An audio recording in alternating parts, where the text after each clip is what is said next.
good day today. So, today I'd like to talk about discernment.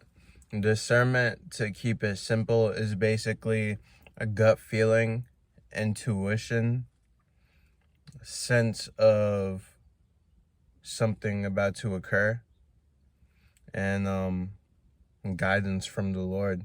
That's basically what discernment is to me.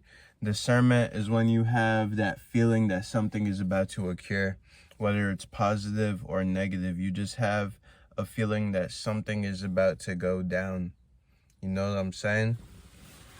You get discernment whenever you're about to step into a situation where there might be something to look out for, or when you're around someone that has energy that is troublesome, energy that is demonic, energy that is dark. You already know who I'm talking about, but I'm not even trying to say that type of word right now. It's too early to be talking about that. You feel me? But the thing is, man, is that discernment is like another form of having the spidey senses. You know how in Spider-Man, Peter Parker, he has the spidey senses whenever something's about to happen. Say somebody throws a car at him, and then out of nowhere you get that sense, and then he turns around, boom, dodges it fast.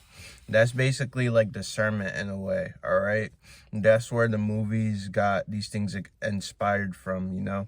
So your senses is basically your discernment. Your discernment is something that you must have full trust in, all right? There's going to be certain times where you discern things, you discern people, especially when you're out in this matrix, especially when you're out in any situation, all right? You have to be able to use your discernment and to be able to tap into it by doing the things that are of consciousness, that are of Christ, that are of good, all right? If not, you won't be able to tap into the gift of discernment. Discernment is very valuable because you're able to see through people. It's like you have the eyes of the Lord. And when you have the eyes of the Lord, who's going to lie to you? Who's going to say something false or blasphemous? They may attempt it, but they know that they're just playing a fool's game. And that's why these people tend to have like the avoidance or the no eye contact when they're speaking, or just they get fidgety. They start to, go back and forth because they know that they're just lying to themselves. They're trying to hold up that ego, that mask. They're fighting to hold it up. But as you're a chosen one, as you're someone that sees right through them, you see through the illusions, you will understand and realize that it will never work on you. You are always going to be able to tell who that person is even before they even say a word to you. You're just going to have that discernment. So it's like, respect your discernment. If God has blessed you with discernment, respect it, because there's been countless times, even before I knew about the Holy Spirit, even before I knew anything about discernment, where I was getting discernment from situations, especially from certain people like my ex-girlfriend. I was receiving strong discernment and strong intuition not to trust her, and eventually I did not listen. I went against my discernment. I went against myself, and I had to learn once I got burnt at the end. You know what I'm saying? So this is why I tell you, young men, young women, older men, older women, elderly, that please follow the discernment that the Most High has blessed you with, all right? Do not go against yourself, because many people want you to do that. When you go against yourself, you're stripping your power, and you are also telling God basically that you don't have enough belief and faith, and that you're not capable of being the soldier that He has called you to be.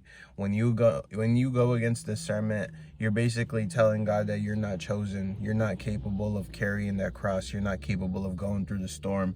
You're not capable of facing the blasphemy from everybody, all right? But you have to remain strong, carry that cross, carry that spirit, carry that heart, carry that glow, carry those good intentions, carry that discernment, all right? We have a lot of weapons in the spirit land, as Kanye said. We have a lot of weapons in the spirit land, all right? And a lot of Christians do not know about this. A lot of people in the churches do not know about this, because they just believe as long as you go to church every week, as long as you give your good hour and a half to just listening to the Bible being recited, the scriptures, with no type of sense of power, like, They just think that's all you have to do, but it's like you won't see that change. You will feel good about yourself for sure for like a while, and you will feel as though you have a sense of connection, but throughout the week or throughout a certain time where you receive stress, you receive people testing you, you're not going to feel great, and you're going to be operating in a negative state, and you're going to be like, why do I go to church, and why do I listen to these scriptures, and why do I do all these things, yet I still can't find that inner sense of peace. I can't find that tranquility, that calmness that will not leave me whenever something occurs. It's because there's way more to just I'm going to church and just listening to a man talk about a book. You have to really walk this walk and talk the talk and just live this life. You have to make sacrifices that people are going to judge you by. People are going to judge you when you're not aiming to have sex, when you're not aiming to party, when you're not aiming to continue to do drugs, when you're not aiming to drink, when you're not aiming to have friendships that are meaningless, when you are serious with life. When you are serious with life at an earlier age than most people, you will be judged. People will be like, oh, who does he think he is? He thinks that he's this and that. He thinks he's going to go somewhere. And do you understand how toxic it is to even have that type of mindset that most people unfortunately have? Like that mindset where he thinks he's going somewhere. Like I'm at, bro, just even saying that, it's not even good, bro. Like the fact that people even think like that, it is what it is, you know what I'm saying? But you can't let it stop you. You can only continue to let these negative things fuel you, add them into your fire inside your heart, your fire inside your soul. Call to the Lord, pray to the Lord. You do not have to pretend to be some type of pastor praying all deep and all that and saying all these things. Just talk to God, have a connection with God, talk to yourself, have a connection with yourself. I speak to myself a lot, but a lot of people think that talking to yourself is weird.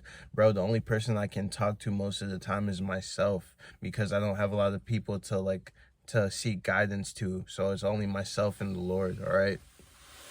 But yeah, main story, guys, that you can learn from this video is that respect your discernment, all right? Your discernment is not something that you just have the free will to just carry all the time, all right? You will lose discernment if you don't use it and you don't follow it to the best of your ability, because it is a God-given gift. It is a gift from God.